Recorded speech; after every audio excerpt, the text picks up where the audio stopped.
Lentil naman po for today video, ito po ay kalasa ng munggo at healthy din po ang lentil na napakarami pong vitamins and minerals na taglay ang lentil na malaki po ang maitutulong sa ating katawan. At pati na rin po yung sinuhog ko na repolyo na kulay purple at yung spinach ay marami din pong vitamins and minerals tayong makukuha. So nag-add na rin po ako dito ng konting baboy para mas masarap po at para na din po lalong makumpleto ang vitamins and minerals na aking makuha dahil nga po ang baboy ay may protina din po.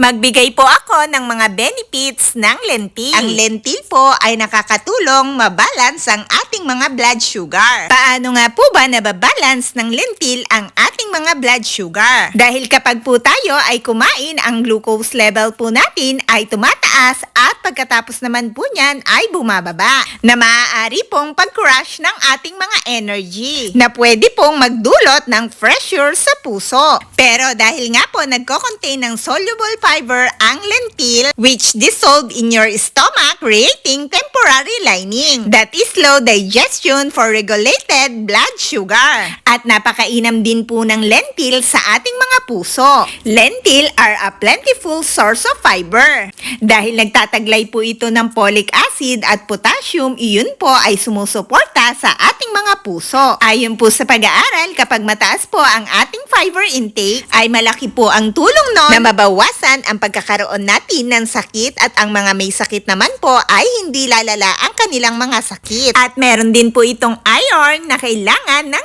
ating katawan. Levels, trusted source of low density, lipoprotein or LDL or bad cholesterol. Not only those fiber have linked to lower incident of cardiovascular disease at pwede rin pong mabawasan ang progression o pagkalat ng mga disease lalo na po sa mga may sakit na. At alam niyo po ba na ang lentils din po ay mayaman din po ito sa protina kaya naman po hindi lang po sa mga karni tayo makakakuha ng protina. At tumutulong din po ito sa mga taong nagpapapayat dahil malakas din po itong makapagpapayat kapag ganito po ang inyong kinakain at bukod nga po doon, napakaganda po nito sa mga tao pregnant. Dahil nga po sa mga vitamins and minerals na taglay nito ay kailangan po ng taong nagbubuntis. Yun po ang dahilan kung bakit napakagandang kumain ng lentil ang mga taong nagbubuntis. Kahit nga po hindi nagbubuntis ay ito po ay tamang-tama para sa atin. Dahil po sa bukod sa mga nabanggit ko na mga vitamins and minerals, meron din po itong B vitamins at including vitamin B9.